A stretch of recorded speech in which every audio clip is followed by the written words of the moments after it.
당정이 추경을 통해 전국민 민생회복지원금을 지급하고 취약계층에겐 추가 지원하기로 했습니다. 국민의힘은 포퓰리즘 추경이라며 단호히 맞서겠다고 강조했습니다. 국민의힘 지도부가 쇄신한 추진 방식을 두고 갈등을 빚고 있습니다. 송원석 원내대표는 혁신이 조기 구석을 제안한 반면 김용태 비대위원장은 당원 여론조사가 먼저라고 맞서고 있습니다.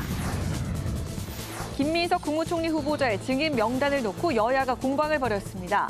국민의힘은 여당 반대로 필수 증인조차 채택하지 못했다고 반발했고 민주당은 야당 증인 명단은 후보자 흠집내기용에 불과하다고 맞받았습니다. 정치 현장 바깥의 시각으로 정치권 핵심 이슈를 풀어보는 정치외전. 당정이 민생지원금 보편 지급을 확정했습니다. 여당이 야당의 협조를 구한 가운데 예결위 법사위원장과 2차 추경 처리 전망을 살펴봅니다.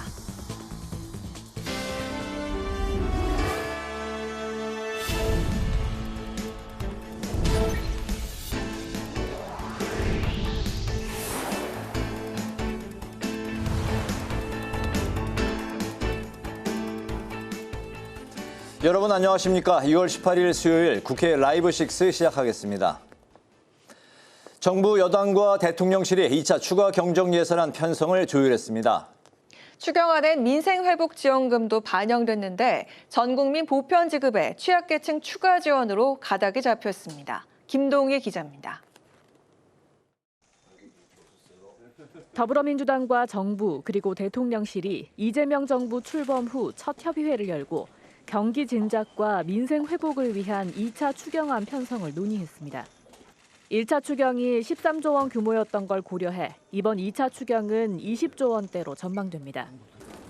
우리 경기의 최소한의 방어를 위한 추경의 규모가 35조 원은 돼야 된다는 입장을 계속 제기해 왔는데 1차 추경과 이번 2차 추경을 합하면 당이 생각하는 규모에 근접해 있다. 당정은 민생회복지원금을 민주당이 기본 원칙으로 추진해온 전국민 보편 지원 방식으로 지급하기로 했습니다. 기초생활수급자와 차상위 계층 등 취약계층을 추가로 지원하겠다는 이 대통령 의지도 반영됐습니다. 민주당은 인구 소멸 지역에 대한 추가 지원을 요청했고 정부도 적극 수용하겠다는 뜻을 밝혔다고 설명했습니다. 지역사랑 상품권 예산도 반영됐는데 민주당은 지방으로 갈수록 할인율이 커지도록 요청했다고 밝혔습니다. 자영업자와 소상공인의 채무 부담을 덜기 위해 정부가 일정 수준의 부채를 매입해 탕감하는 안도 포함됐습니다. 민주당은 정부가 세수상의 문제를 인정하고 국회 동의를 받아 세입 경정을 하기로 한 건 투명한 재정 결정이라고 평가했습니다. 김병기 당대표 직무대행은 정부에 더 과감하고 적극적인 추경 편성을 당부하고 국민의힘에도 협조를 요청했습니다. 엄발의 오줌 누기 정도의 찔끔 추경으로는 효과를 얻기 힘듭니다. 위기 상황에선 확장 재정이 기본입니다. 민주당은 늦어도 7월 초엔 추경안을 처리하겠다는 계획입니다. 국회 방송 김동희입니다. 국민의힘이 대선 패배 후 당 혁신 방안을 놓고 의견 차이를 좁히지 못하고 있습니다. 당원 여론조사로 개혁안을 평가받자는 김용태 비상대책위원장과 혁신위에서 논의하자는 송원석 원내대표가 신경전을 벌이고 있습니다. 보도에 김희연 기자입니다. 국민의힘이 개혁안의 절차와 방법 등을 놓고 지도부 간 의견이 엇갈리고 있습니다. 송원석 원내대표는 어제 초재선 의원들과 간담회를 가진 데 이어 오늘은 3선, 4선 이상 중진 의원들과 간담회를 갖고 혁신 방안에 대해 논의했습니다. 간담회를 마친 송 원내대표는 많은 분들이 혁신위 출범에 공감해줬다고 밝혔습니다. 또 조기 전당대회에 대해서도 많은 공감대를 이뤘다고 덧붙였습니다. 하지만 김용태 비상대책위원장은 당원 여론조사를 통해 개혁안에 대한 평가를 받고 바로 개혁에 돌입해야 할 때라고 강조했습니다. 혁신 의지가 강하면 지금 즉시 개혁안을 실행하면 되는데 혁신위를 통해 다시 공존시키겠다는 건 오해를 불러일으킬 수 있다고 주장했습니다. 그러자 송 원내대표는 개혁을 공존시키겠다는 것이 아니라 김 비대위원장의 개혁안을 좀 더 다듬고 확장, 발전시키기 위한 과정이라고 설명했습니다. 한편 국민의힘은 정부 여당이 추진 중인 추경안이 35조 원에 달하는 데 대해 물가와 국가부채 상승을 우려했습니다. 송 원내대표는 경기를 살리기 위해 재정을 확장적으로 사용하겠다는 기본 취지는 이해하지만 물가 상승 부담을 잡기가 쉽지 않다고 지적했습니다. 또 당초 예상보다 세수가 부족해 세입 경정 필요성이 언급되고 있는데 추경까지 한다면 국가 채무가 늘어날 가능성이 높아진다고 우려했습니다. 국회 방송 김희연입니다. 김민석 국무총리 후보자 검증을 위한 인사청문 특별위원회가 오늘 전체 회의를 열었습니다. 여야는 김 후보자 청문회 증인과 참고인 채택을 놓고 신경전을 벌였습니다. 한규미 기자입니다.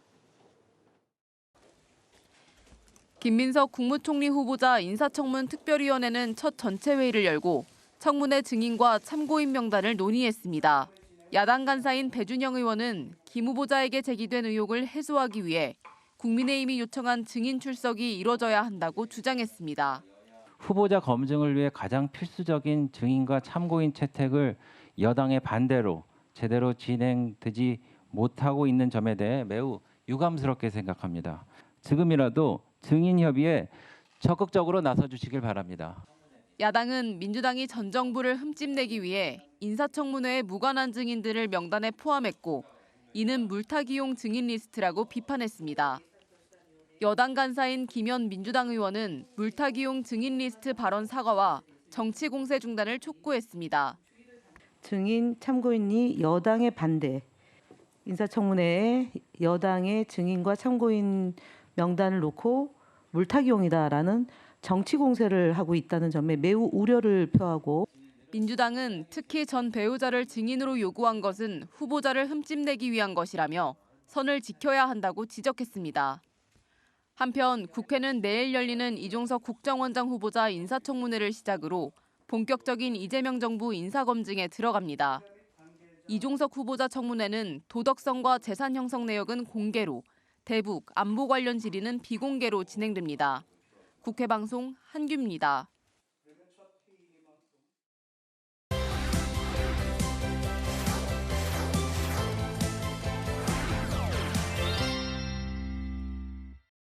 이슈픽 서은한 개공기자와 함께 24일과 25일 이틀간 열리게 될 김민석 국무총리 후보자 인사청문회 이야기부터 해보도록 하겠습니다. 서은한 기자 안녕하세요. 네, 안녕하십니까? 네, 일단 일정에 이렇게 합의를 했고 이제 여야는 누구를 부를 것이냐 등 인사청문회 디테일을 놓고 논의를 이어가고 있는데 당연히 국민의힘 측에선 많이 불러서 꼼꼼하게 따져야 한다 이런 입장이죠. 네, 그렇습니다. 오늘 그에 대한 논의가 있었는데 일단 쟁점부터 좀 짚어보겠습니다. 국민의힘에서는요, 이 김민석 총리 후보자의 재산 증식과 또 돈 거래 관련 의혹에 집중을 하는 그런 모양새입니다.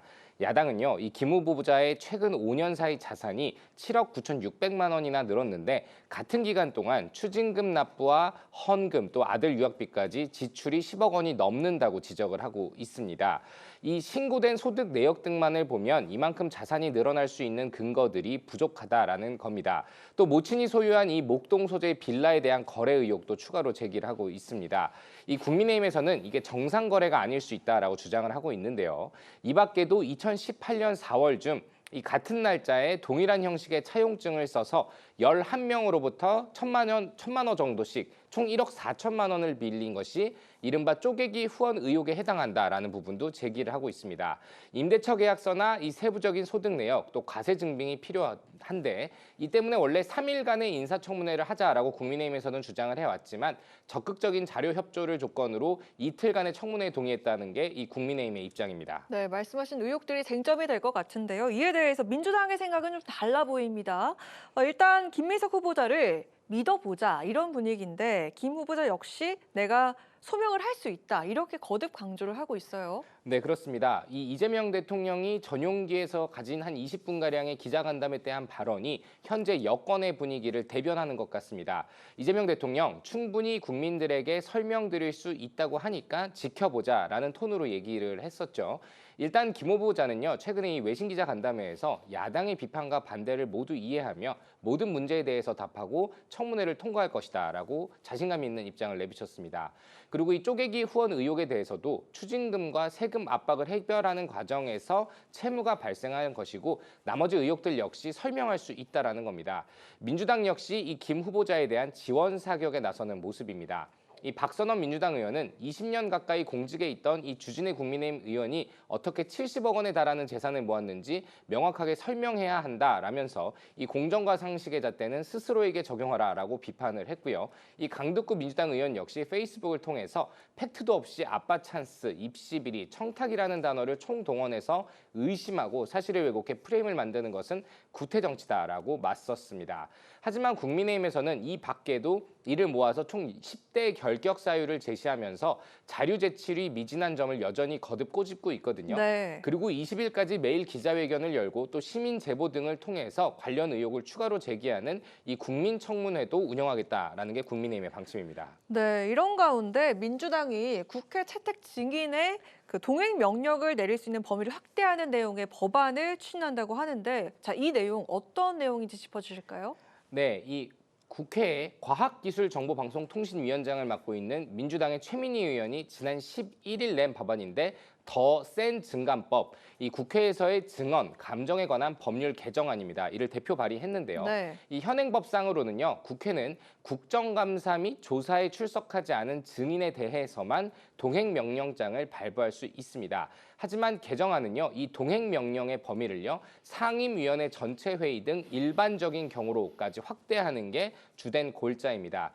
이 지난해 민주당 주도로 처리했던 증감법 개정안에서는 이 중요한 안건 심사 및 청문회에만 해당이 됐었는데 한덕수 당시 대통령 권한대행 국무총리의 이 제2요구권 행사로 가로막혔고, 그러자 이번에 훨씬 더 범위가 넓어진 개정안을 발의한 겁니다.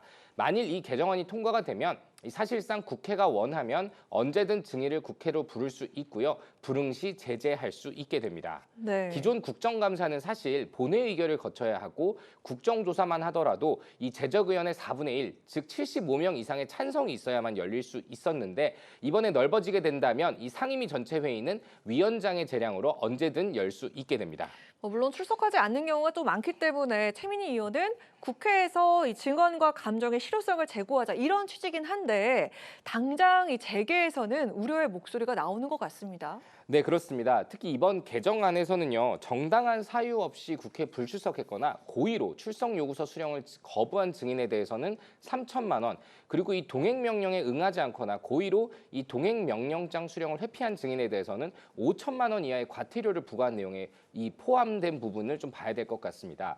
그리고 국회에 출석을 했더라도요, 폭행이나 협박, 또 모욕적 언행으로 국회의 권위를 훼손한 경우에도 5천만 원, 그리고 허위 진술을 한 경우에는 1억 원 이하의 과태료를 부과한다라는 규정도 이번 개정안에 담겼습니다.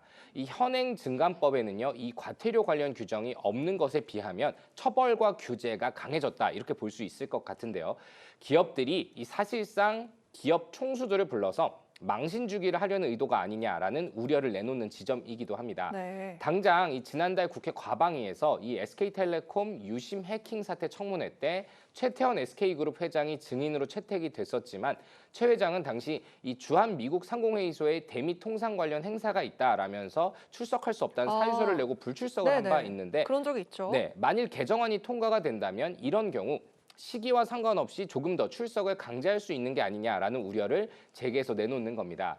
사실 국정감사 때만 하더라도요, 이 기업 총수를 불러 기업 현안에 대해서 물으려고 시도를 하고 기업 대관들은 이 총수의 출석만은 막기 위해서 애를 쓰는 게 8월 또 9월이면 늘상 벌어지는 일이기도 했었거든요. 이 재계의 반발 속에 이 여당이 만일 이 더 센 증거법을 처리한다면 이 처리의 우선순위를 어느 정도로 놓고 처리할 것인지 역시 지켜볼 부분인 것 같습니다. 네, 오늘 이슈픽은 여기까지 들어보도록 하겠습니다. 서하나 기자와 함께했습니다. 고맙습니다.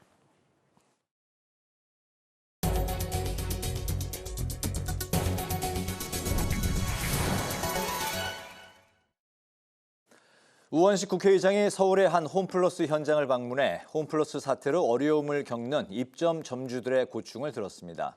우 의장은 MBK가 책임을 회피한다면 공공은 입법과 행정조치로 대응해야 한다고 밝혔습니다. 장정현 기자가 동행했습니다. 우원식 국회의장이 서울 노원구에 위치한 홈플러스를 방문했습니다. 전국의 홈플러스 입점 점주협의회 관계자들의 고충을 듣고 사태 해결 방안을 모색하기 위해서입니다. 우 의장은 MBK의 무책임한 태도 속에 홈플러스에 직간접적으로 고용된 10만여 명 국민의 생계가 위협받고 있다고 비판했습니다. 특히 MBK는 기업회생 절차 이후 책임 있는 경영은커녕 정산 지연과 자산 매각, 점포 철수 등으로 노동자와 입점 점주들의 생존권을 위협하고 있다고 우려했습니다. MBK는 아무런 대책도 없이 기업 회생이라는 말 한마디로 노동자와 입점업주 여러분들의 그 생존권을 위협하고 있습니다. 일자리와 지역경제 그리고 나아가 국민연금까지 이런 공적 재산에까지 위협을 미치고 있는 중대한 사안입니다. 우 의장은 MBK가 홈플러스를 포기하고 책임을 회피한다면 공공은 마땅히 입법이나 행정조치를 통해 대응해 나가야 할 것이라며 강경한 입장을 보였습니다. 이번 사태를 통해서 홈플러스가 공정한 회생 계획을 준수하고 안정적인 일자리를 보장하는 사업장으로 거듭날 수 있도록 최선을 다하겠다는 말씀드립니다. 입점 점주 협의회 측은 MBK가 홈플러스 기업 회생을 신청한 지 벌써 100일이 지났지만 정상화되지 않고 있다고 호소했습니다. MBK와 홈플러스는 정상화를 위해 노력하고 있다는 말만 할 뿐 지금까지 달라진 게 하나도 없습니다. 지난 100일 동안의 과정을 살펴보면 정상화를 위해 노력한다는 정상화를 위한 노력은 단 하나도 보이지 않고 입점업체, 납품업체, 근로자들, 임대인들의 희생만을 강요할 뿐 본인들의 실질적인 자구 노력은 단 1도 하지 않고 있습니다. 또 누구보다 피해가 큰 입점 점주들이 충분한 정보와 교섭권을 가질 수 있도록 제도를 개선하고 사태 해결을 논의할 수 있는 사회적 대화기구를 마련해달라고 요청했습니다. 입점 점주들과 간담회를 마친 우 의장은 곧바로 홈플러스 사측 관계자도 만나 입점 점주들의 요구사항을 전달하고 문제 해결을 위한 노력을 촉구했습니다. 우원식 의장은 지난달 22일에도 국회에서 홈플러스 사태 해결 공동대책위원회와 마트노조 관계자들을 만난 데 이어 오늘은 직접 홈플러스 중개점을 방문하면서 홈플러스 정상화를 위한 국회 차원의 대책 마련에 집중하고 있습니다. 국회방송 장정현입니다. 중앙선거관리위원회는 지난 대선 사전투표에서 회송용 봉투에 이미 기표가 된 투표용지가 발견된 사건과 관련해 선거인을 의심한 데 대해 유감을 표했습니다. 선관위는 오늘 보도 자료를 통해 이 사건은 투표 사무원의 단순 실수와 선거인의 착오가 결합해 발생한 우발적인 사건으로 판단된다고 밝혔습니다. 선관위는 당시 신고자의 자작극이 의심된다며 경찰에 수사를 의뢰했었습니다. 조국혁신당이 윤석열 전 대통령의 검찰총장과 대통령 재직 당시 검찰권 오남용 사례를 조사하는 특별법을 이달 안에 발의하겠다고 밝혔습니다. 김선민 당대표 권한대행은 기자회견을 열고 특별법은 윤석열 검찰 독재의 잔재를 깨끗하게 청산하고 완전한 피해 회복을 위한 헌법 정신에 따른 긴급 조치라고 말했습니다. 특별법엔 진상조사기구를 설치해 윤 전 대통령의 검찰총장 재직 당시부터 집권 시기까지 기소권 남용 사례를 조사해 피해자들의 명예를 회복하는 방안이 담길 것으로 알려졌습니다. 우원식 국회의장은 재생에너지 전환 정책과 AI 산업 정책이 밀접하게 연계될 수 있도록 종합적인 전략이 필요하다고 밝혔습니다. 우 의장은 AI 혁신 성장을 위한 에너지 정책 방향 토론회에 참석해 AI는 전기 먹는 하마라고 할 정도로 전력 소모가 크다며 정책 연계 필요성을 강조했습니다. 또 기술 발전이 사회적 성장으로 이어질 수 있도록 적절한 제도와 규범을 만드는 것도 중요하다고 말했습니다.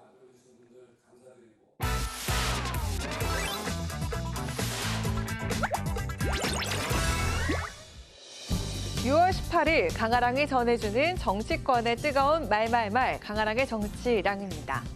오늘 첫 번째 주제는 앞마당 같이 쓰는 이웃입니다. 이 대통령이 주요 7개국 정상회의가 열린 캐나다에서 이시바 시게루 일본 총리와 첫 정상회담을 가졌습니다. 우리나라에서는 일본과 한국과의 관계를 가깝고도 먼 나라라고 통칭합니다. 마치 앞마당을 같이 쓰는 이웃집처럼 우리는 뗄래야 뗄 수 없는 관계에 있습니다. 작은 차이들이 또 의견의 차이들이 있긴 하지만 협력하고 서로에게 도움되는 관계로 더 발전해 나가길 기대합니다. 今年は国交正常化60年という極めて記念すべき年であります。日韓の連携協力が地域のために世界のために非常に大きな力となりますことを期待いたしております。 30여 분간 진행된 이번 회담에선 북한 문제를 포함해 여러 위기에 대응해 나가기 위한 방안으로 한미일 공조 협력을 약속했습니다. 특히 한일 셔틀 외교 재개에 대한 의지를 재확인하면서 미래지향적인 관계를 기대한다고 밝혔습니다. G7 정상회의에 참석을 하면서 다자 외교 무대에 첫 발을 뗀 이 대통령. 이번 한일 정상회담도 취임 후 14일 만에 이뤄진 것으로 역대 사례와 비교했을 때 새 정부 출범 후 매우 이른 시기에 성사가 된 건데요. 정치권에선 이번 회담을 계기로 한일 관계가 복원되는 기회가 되지 않겠냐는 전망이 나왔습니다. 한국과 일본 사이에도 이제 정치가 복원돼야 되는 것이죠. 경제적인 문제를 통해서 양국 간의 실익이 있는 부분들은 유지해 나가는 것, 이런 것들이 정상회담을 통해서 좀 기초를 다진다면 그 국가 이익에 크게 도움이 된다고 봅니다. 이 상견례도 빨리 이루어지고 관계를 돈독해야 하는 것도 굉장히 좋은 계기가 되지 않았나. 근데 결국은 이제 미국과의 관계 때문에 G7을 간 거였잖아요. 그래서 그게 불발된 거에 대해서는 굉장히 아쉽게 생각합니다. 역사 문제나 예민한 문제는 옆에 두고 여전히 중요한 문제는 얘기해야 되고 일본도 과거사를 여기서 꺼내거나 세게 나오지 않으면 지금 분위기는 나쁘지 않다고 봅니다. 회담 분위기는 전반적으로 화기애애했던 것으로 전해졌죠. 오래된 불편한 역사를 품고 있는 한일 관계가 이번 한일 정상회담을 통해 미래지향적인 발전을 논의한 만큼 양국 관계의 새로운 전환점을 마련할 수 있을지 주목되고 있습니다. 이어서 두 번째 주제는 관례와 약속사입니다. 여야 신임 원내대표가 첫 상견례를 가졌죠. 두 사람 모두 협치엔 공감대를 이루는 모습이었습니다. 상법과 방송법 등 현안들이 대립하고 있는 가운데 법안 처리의 관문인 법사위원장 자리를 놓고 신경전을 벌였습니다. 법사위원장 그 부분에 대해서는 좀 더 전향적으로 검토해 주시기를 다시 한번 좀 부탁을 드립니다. 원내 1당이 국회의장을 가지고 원내 2당이 법사위원장을 가짐으로써 입법권 내에서 상호간의 견제와 균형을 통해서 국민의 의견을 수렴하는 형태로 통과되도록 해온 것이 우리 국회의 오랜 관행이었습니다. 협력과 협치는 필수입니다. 싸움보다는 해법, 말보다는 실천, 그리고 국회가 존재하는 이유라고 생각합니다. 지금은 속도도 중요합니다. 경제가 흔들리고 민생은 한계선을 넘어가고 있습니다. 정치는 늦으면 무책임이라는 비난을 받습니다. 송원석 국민의힘 원내대표의 법사위원장 자리 요구에 김병기 민주당 원내대표는 즉답을 피했는데요. 국정 운영의 현실과 책임을 언급하며 민생을 위한 법안 처리에 속도를 내야 한다며 양보할 뜻이 없음을 애둘러 표현했습니다. 국민의힘은 법사위원장을 야당에게 넘겨주는 것이 국회의 오랜 관행이었다면서 목소리를 높였는데요. 지난 30년간 국회의장은 제1당이, 법사위원장은 제2당이 가져갔어요. 김대중 대통령 때부터 그렇게 한 거예요, 1년 전에. 우리 이 정부를 견제하기 위해서는 법사위원장 자리는 내놓아야 된다라고 본인들이 주장을 했어요. 이제 저희들한테 돌려주시면 되는데. 무분별한 입법이라든지 입법 권력을 가지고 있는 민주당의 이런 부분들을 우리 국민의힘이 제1야당으로서 막을 수 있는 기능을 하게 좀 해달라. 견제를 해야 되지 않느냐. 그러면 야당에게 견제 기능을 주는 것도 맞는 것 아니겠느냐. 17대 국회부터 국회의장은 원내 1당이, 법사위원장은 원내 2당이 맡는 관행이 이어져 왔죠. 하지만 지난 2020년인 21대 국회 때부터 관례가 깨진 바가 있습니다. 민주당은 22대 국회 개원 당시 여야가 합의할 사항이라면서 넘길 수 없다고 주장하고 있습니다. 법사위원장이라고 하는 것은 원내 다수가 책임지고 갈 수 있는 가장 결정적인 상임위원장 자리인 것입니다. 우리가 지난 2024년 총선에서 다수당이 됐고 그 다수당의 역할을 충실히 하겠다라는 의미에서 법사위원장을 하려왔기 때문에 일단 주 1회 회동을 통해 산적한 과제들을 풀어나가겠다고 밝힌 상황인데요. 법사위원장 자리를 놓고 관례와 약속 사이에서 줄다리기를 시작한 여야가 협치의 첫 관문을 어떻게 풀어나갈 수 있을지 지켜봐야겠습니다. 지금까지 강하락의 정치 랑이었습니다.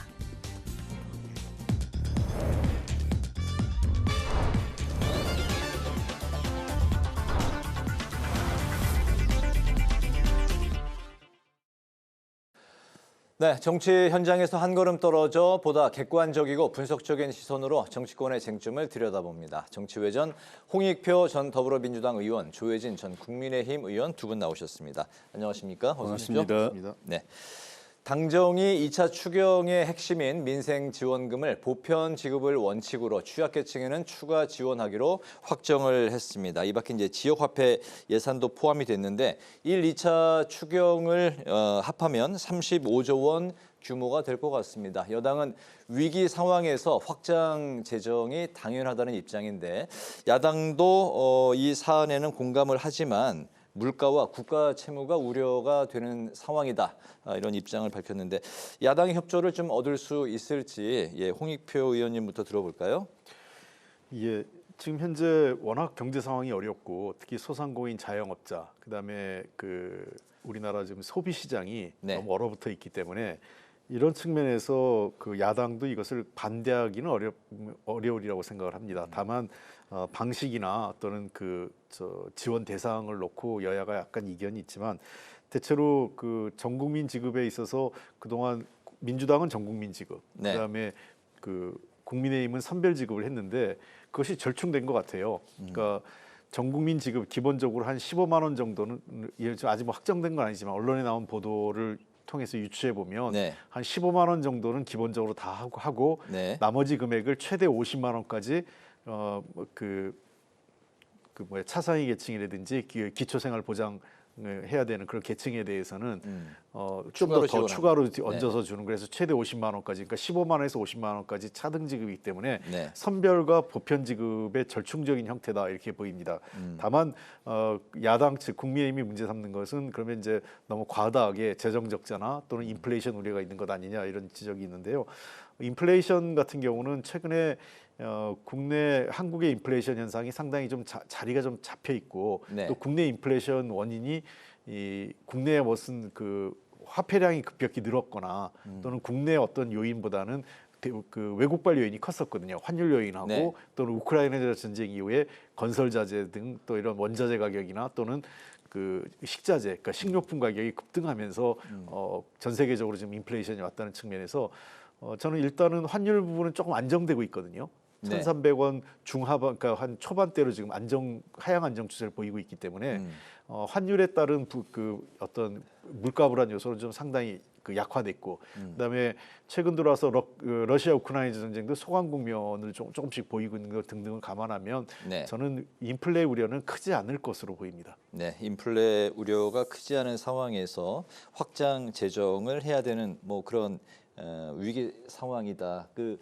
야당도 상당히 공감은 하는데 규모 그리고 이제 국가 채무 부분을 좀 우려를 많이 하는 것 같습니다. 예, 우리 김문수 후보도 대선 과정에서 원칙적으로 동의를 하고 본인도 그렇게 하겠다고 이야기를 했기 때문에 큰 틀의 이견은 없을 거고 세부 조정하는 데 있어서는 국회에서 예결위가 구성이 돼 가지고 심사할 때 야당의 의견이 좀 더 반영이 되지 않을까 싶어요. 근데 우리 새로 원내대표가 된 송원석 원내대표도 지적한 대로 현재 서민들이 가장 고통을 겪고 있는 부분이 물가입니다. 물가요? 저도 비교적 이 동네 가게에 자주 들르는 편인데 갈 때마다 이거 그냥 소주 한 병 사고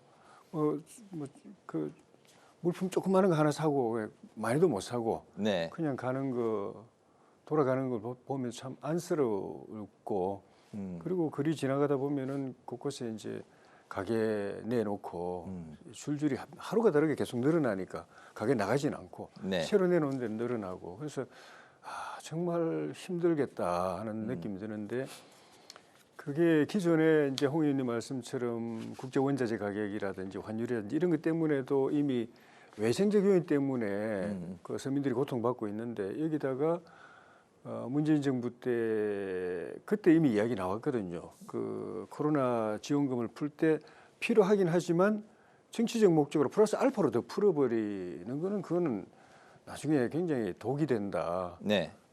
그리고 최저임금도 그냥 파격적으로 많이 올려버렸잖아요. 그런 것들이 물가 압박 요인이 돼가지고 물가 오르면은 서민들이 제일 힘들다, 고통받는다. 네. 그건 정부가 어떻게 뭐 위로금 준다고 해결될 수 있는 것도 아니고. 근데 결과적으로 지금 그렇게 돼 있어서 그 시급한 그런 민생고를 생각하면은 안 할 수는 없는데 하긴 하는데 최대한 어떻게든 뭐 그 실행 집행 설계를 잘해서 경기 부양 효과도 그 가능한 한 경기 부양 효과도 좀 가져오고 네. 물가 그 부담은 최대한 물가 압박은 최대한 최소화하고 하는 쪽으로 여야가 같이 힘을 모아야 되지 않나. 특히 정부 여당은 직접 책임자니까 네. 그냥 뭐 돈을 그냥 집행하는 데만 그 할 일 다 했다고 손 들면 나중에 돌아오는 그런 부담이 굉장히 크다. 네. 그래서 그 부분을 같이 고민해야 될 것 같아요. 네. 뭐 국가 채무 늘어나는 것도 말할 것도 없고요. 알겠습니다. 경기 부양과 물가 부분을 최대한 감안해서 여야가 협조해서 처리를 해야 될 것 같다 말씀을 하셨는데 이런 추경안은 오는 23일 국회에 제출될 예정입니다. 오늘 또 여야 원내대표 회동에서 일단 19일 내일이었죠. 이제 본회의가 연기가 됐는데 현재 기재위, 예결위, 법사위, 운영위원장이 공석이고 법사위원장, 예결위원장 자리를 달라는 게 야당의 요구인데요. 김병기, 송원석 원내대표 이제 첫 번째 시험대 협치의 첫 번째 시험대가 될 수도 있을 것 같은데 여당의 입장은 제1당이 법사위원장을 가져가는 게 하고 있는 게 맞다. 야당의 입장은 국회의장은 제1당 그리고 제2당이 법사위원장 자리를 해야 상호 견제와 균형이 이루어진다. 뭐 이런 주장인데 어느 쪽 주장이 더 좀 설득력이 있는 건가요? 지금 현재 나와 있는 본회의장에서 표결을 해야 되는 게 기재, 예결, 법사, 운영 4개 중에서 기재위만 국민의힘이고 예결, 법사, 운영위원은 기존의 민주당 몫입니다. 네. 그래서 저는 현재에서 민주당이 뭐 예결위도 그렇지만 특히 법사위를 내줄 가능성은 거의 제로에 가깝다고 생각을 합니다. 현재 분위기는 그렇죠? 예, 그렇습니다. 네네. 주지 않을 것 같고요. 제가 이건 여러 가지 과거에 그 저희가 국회 선진화법이 지난 그 18대 국회에서 만들어지면 이후에 그 18대 국회에서부터 어느 정도 정착된 것은 소수 제1야당에게 그 이제 제2당이죠. 그러니까 이제 제일 다수 의석을 가진 정당보다는 소수 정당에게 법사위를 양보하는 관행을 만들어 보자 해서 사실 그런 게 조금 지켜왔었어요. 네. 근데 제가 지난번 21대 국회에서 우려를 했습니다. 제가 원내대표도 하면서 국민의힘에게 여러 차례 이런 식으로 하게 국민의힘이 법사위를 운영하면 다음에 우리가 다수 의석을 차지하면 절대로 법사위를 못 주게 될 거다라고 했습니다. 왜냐하면 기존의 그 국회 선진화법의 그 정신에 따르면 일정하게 숙려 기간을 둘 수는 있지만 그것을 아예 못하게 막아서는 안 되는 거였거든요. 네. 근데 그 당시에 사실은 21대 국회에서 매우 아쉬운 거는 국민의힘의 법사위 운영 전략이라는 게 사실상 전체 국회를 무력화시키는 방식으로 갔었습니다. 대표적인 걸로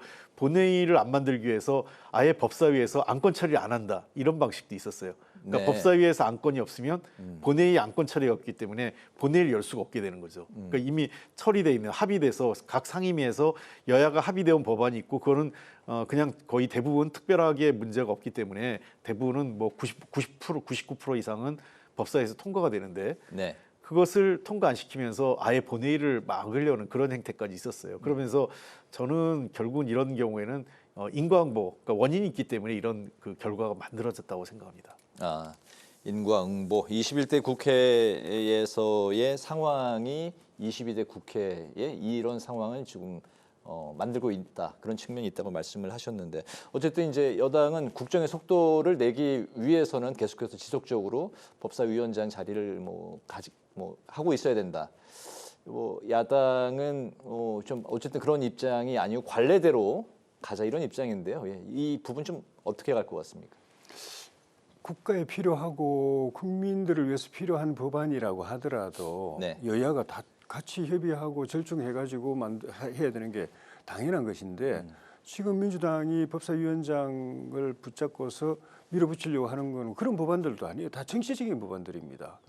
특히 이제 이재명 대통령 사법 리스크 정리하는 방탄법 입법을 지금 밀어붙이려고 법사위를 못 내놓겠다고 하는 것이거든요. 그래서 그 국회가 그 국회 안에서 국회는 원래가 그 합의제 기구거든요. 네. 뭐 혼자서 누가 결정하고 또 집행하는 기구가 아니라 서로 대화하고 소통하고 타협하고 절충하고 하는 게 의회 입법부의 기본 정체성입니다. 그것이 없으면은 입법부는 사실 없는 거나 마찬가지입니다. 근데 지금 민주당 우리 국회 300명 중에서 민주당이 170이고 우리가 107이면은 모든 법안이라든지 예산이라든지 이런 운영 과정에서 그 정도 비율이 그 의사에 반영이 돼야 되거든요. 네. 근데 지금 보면은 민주당 170이 사실은 300석 의석과 똑같은 기능을 행사하고 국민의힘 107석은 아무 제로인 기능을 이제 행사해서 결과적으로 입법 독재가 되어버렸거든요. 그러니까 이게 지금 그 대한민국 국회에는 민주당이라는 정당만 있지 국회는 사실 없는 거나 마찬가지예요. 야당의 뜻이 야당이 기능 못하는 건 국회가 아니거든요. 그냥 민주당 네. 당사를 국회로 옮겨놓은 것밖에 안 되기 때문에 그렇게 만드는데 제일 핵심적인 게 법사위, 국회의장에다가 법사위까지 민주당이 가져갔기 때문에 그렇게 되는 것이거든요. 법사위원장이 야당 국민의힘이 하고 있으면은 1대1로는 안 되더라도 네. 최소한 국회 운영하는 데 있어 가지고 민주당이 의석수 170석 의석만큼 의사가 반영되고 국민의힘 107석 의사만큼은 반영되도록 하는 장치가 이제 법사위원장인데 법사위원장까지 다 가져버리니까 일당 독재가 돼버린 거거든요. 일당 독재를 해서 지금 밀어붙이는 법안들이 지금은 원하는 법안이니까 또 네. 대통령에게 필요한 법안이니까 한다고 그러지만 이게 그렇게 해서 의회주의 파괴하고 법치주의 파괴하고 민심 위반하고 한 것이 다 축적이 됩니다. 축적이 되면 다 돌아오잖아요. 우리가 다 봤잖아요. 그래서 그 민주당이 지금은 법사위원장까지 움켜쥐고 그렇게 밀어붙이는 것이 유익하다고 생각할지 모르지만 제가 볼 때는 독이기 때문에 뭐 좀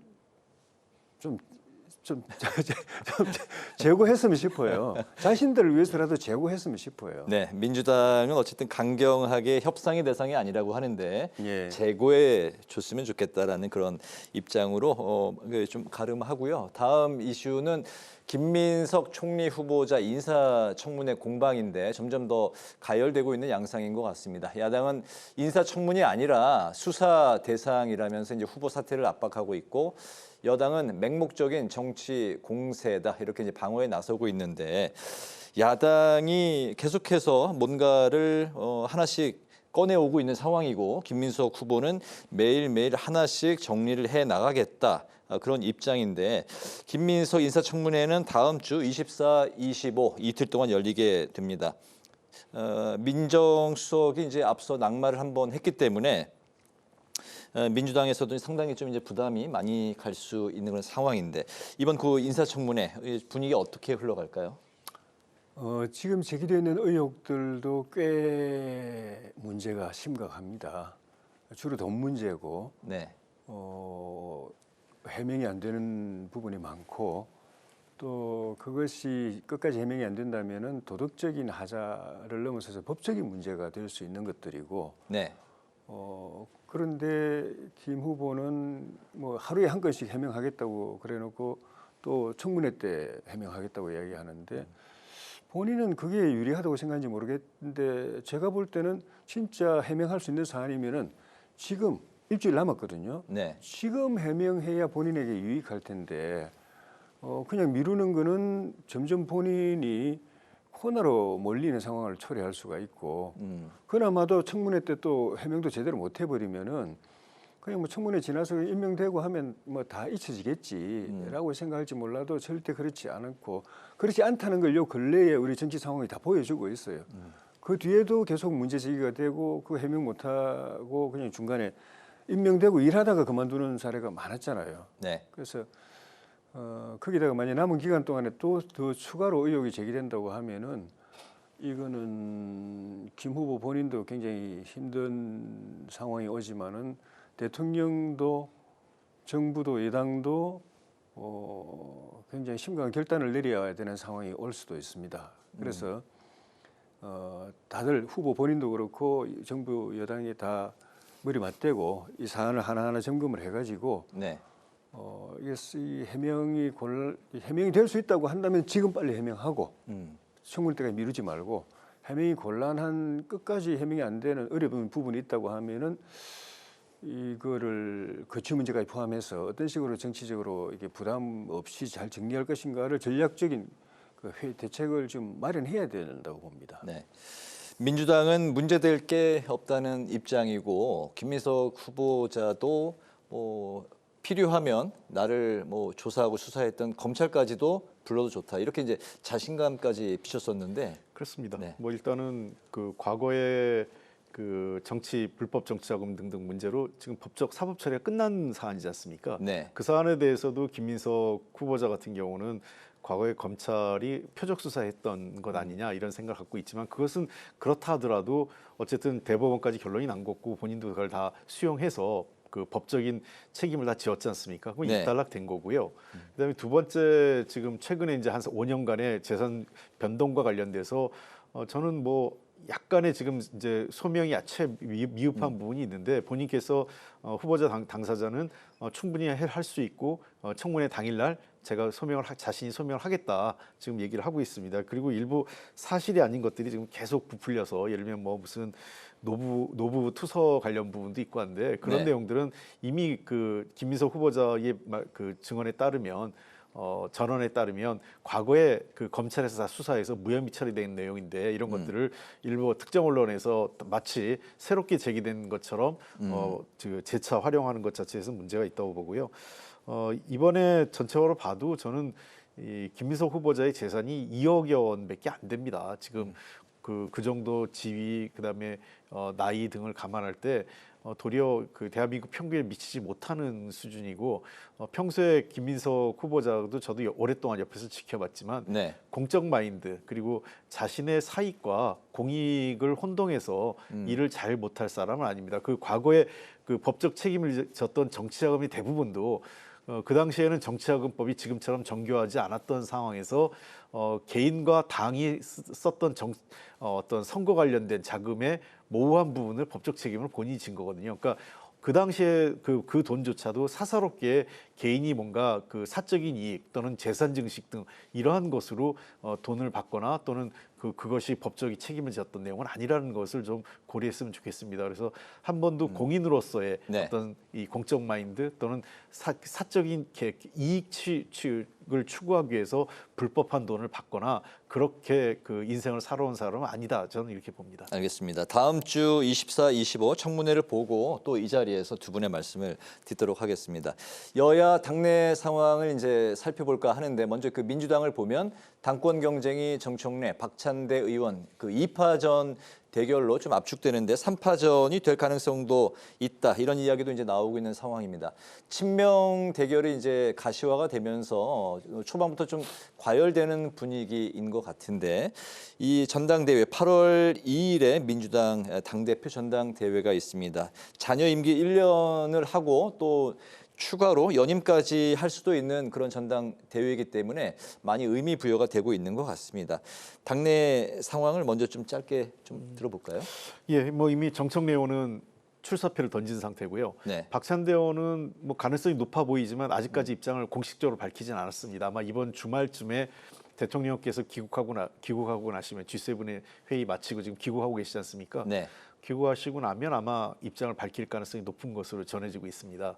그래서 아마 그렇게 될 경우에는 정청래, 박찬대 두 의원 간의 2파전으로 이제 양강 구도가 형성될 것으로 보이고요. 네. 두 사람 다 제가 보기에는 이러저런 지금 그 각각의 호불호를 주장하신 분이 있는데 그동안 오랫동안 수석 최고위원 또 원내대표 등으로 이재명 당시 당대표와 호흡을 맞추면서 지금의 민주당 정권 이재명 정부를 만드는데 가장 1등 공신 중에 한 사람들입니다. 그리고 누가 되든 간에 그 여당으로서 이재명 정부의 국정 운영을 적극적으로 뒷받침할 거라는 데에서는 저는 차이가 없다고 생각합니다. 그래서 네네. 너무 그 네거티브한 경쟁보다는 누가 더 좋은지, 어떤 사람이 더 당의 비전과 미래를 제시하면서 내년도 지방선거에 승리를 통해서 이재명 정부를 뒷받침하는데 어떤 당대표가 더 좋은지를 판단하는 당원들께서 그런 기준으로 좀 선택을 했으면 좋겠고요. 제3의 후보 얘기 나오는데 아직 제3의 후보는 저도 얘기는 들었는데 정확하게 누구라고는 좀 뭐 얘기는 없어서. 네. 근데 글쎄요, 현재 봐서 나온다고 하더라도 그 양강 구도에 얼만큼 영향을 줄지 좀 의구심이 좀 있습니다. 그래서 아마 나오실 분이 있다 하더라도 상당히 고민하고 있는 것 아닐까 생각합니다. 다크호스는 좀 쉽지 않은 그런 분위기로 읽혀지기도 합니다. 친명 대결이다라는 이제 뭐 그런 이야기들이 있는데 야당의 시각은 어떻게 보고 있습니까? 민주당이 이제 친명 일색으로 돼 있다 보니까 그 흔히 말하는 이제 비명 반명은 후보도 못 내는 상황으로 돼 버렸으니까 이렇게 되는 것 같아요. 그 통상적으로는 정부가 새로 들어서서 전당대회를 하게 되면은 지도부는 그 대통령 쪽에 가까운 그 친정 체제로 구축이 되게 마련인데 그래도 전당대회 때는 결이 다른 후보들이 나오게 돼 있거든요.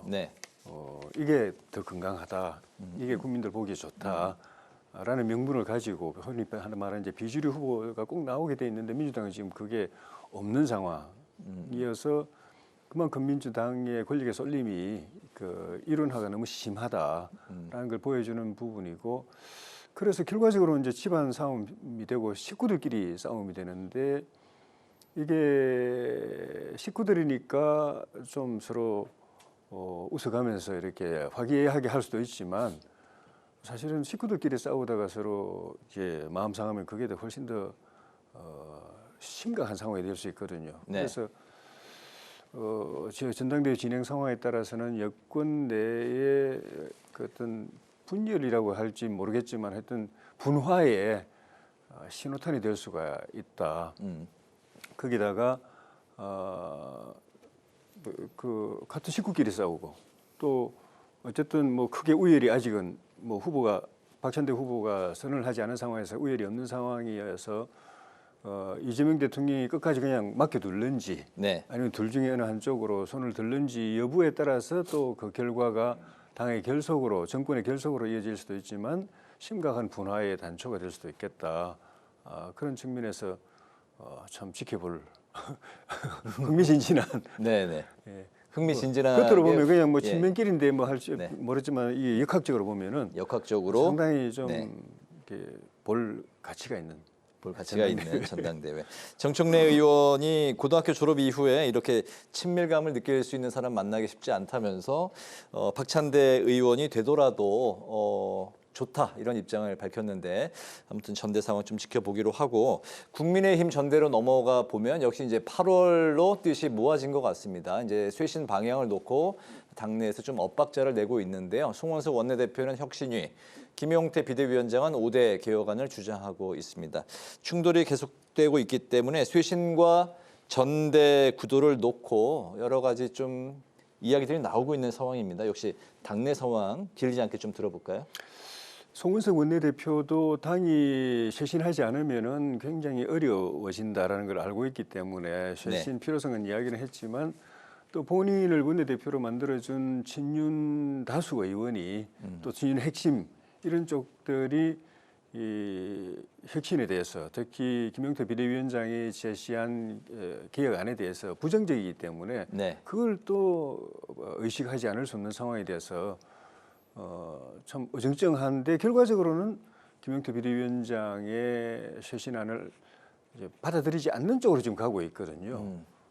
혁신이 만들어서 거기다 논의하겠다고 이야기하는데 그거는 뭐 이래저래 뜯어봐도 결국 지금 김용태 비대위원장의 혁신안을 지금 못 받아들인다라는 것으로 다 보여지기 때문에 그렇게 가면은 당이 굉장히 어려워지고 그러면 본인도 어려워질 텐데 걱정이 되고 만약 그래 된다면은 희망은 이제 전당대회밖에 없어요. 전당대회를 통해서 이제 당 쇄신이 이루어져야 되는데.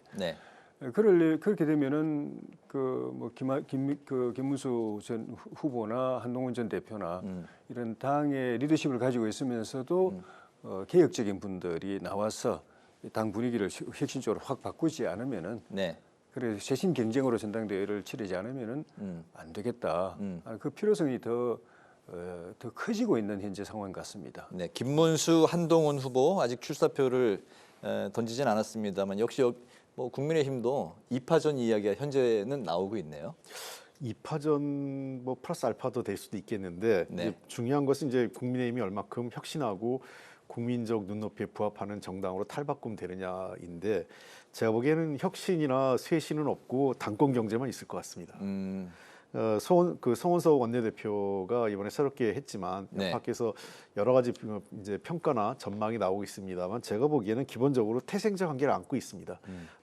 그 TK 지역을 기반으로 하고 있고 소위 당권파 친윤 쪽에서 압도적 지지를 받아서 사실상 됐다 이렇게 보는 것이 그 당 안팎의 분석이거든요. 네. 그렇다면 결국은 친윤 세력 또는 당권파하고 척지는 그런 개혁이나 쇄신안을 밀어붙일 수는 없을 것으로 보고요. 김용태 현 비대위원장이 6월 말이면 임기가 끝나고 새로운 비대위원장 임명 본인이 경영할 수도 있고 임명할 수 있는 권한을 원내대표가 갖기 때문에 네. 칼자루는 송원석 원내대표와 당권파가 지게 되는 겁니다. 그러니까 그런 측면에서 그냥 저는 김용태 비대위원장 패싱을 지금 하고 있다 이렇게 보고 특히 혁신위 얘기는 사실상 개혁하지 않겠다는 꼼수라고 생각합니다. 왜냐하면 일단은 마무리 지어야 될 게 김용태 비대위원장이 제기한 5개 안을 네. 어떻게 할 건지를 가부간의 결정을 내주고 거기에 풀하로 추가적으로 만약에 그 결정에 따른 혁신을 해야 될 필요성이 있다. 새로운 추가되는 혁신안이 필요하다면 혁신위를 만들어야 되는 건데 네. 5대 개혁안을 혁신위로 보내서 논의하겠다라는 건 그냥 시간만 보내겠다라는 그런 꼼수에 불과하다 이렇게 보입니다. 그런 측면에서 송원석 원내대표의 혁신위안은 사실상 혁신 없는 당권 경쟁만 하게 되는 현재 국민의힘의 상황을 상징적으로 보여주는 상황이라고 생각합니다. 네, 김문수, 한동훈 후보 외에 플러스 알파는 뭐 친윤계 후보가 좀 나올 것 같다. 그렇다 아니다만 짧게 좀 들어볼까요? 저는 뭐 친윤계는 김문수 후보 쪽을 가능성이 높다고 보고요. 네. 현실적으로 그렇다면 한동훈 후보 외에도 또 다른 후보가 나올 수는 있다고 생각을 합니다. 알겠습니다. 정치 외전 이제 마치도록 하겠습니다. 지금까지 홍익표 전 더불어민주당 의원, 조혜진 전 국민의힘 의원 두 분의 말씀을 들었습니다. 오늘 말씀 잘 들었습니다. 고맙습니다. 고맙습니다. 네, 오늘 국회 라이브 6도 여기서 마치겠습니다. 시청해 주신 여러분 고맙습니다.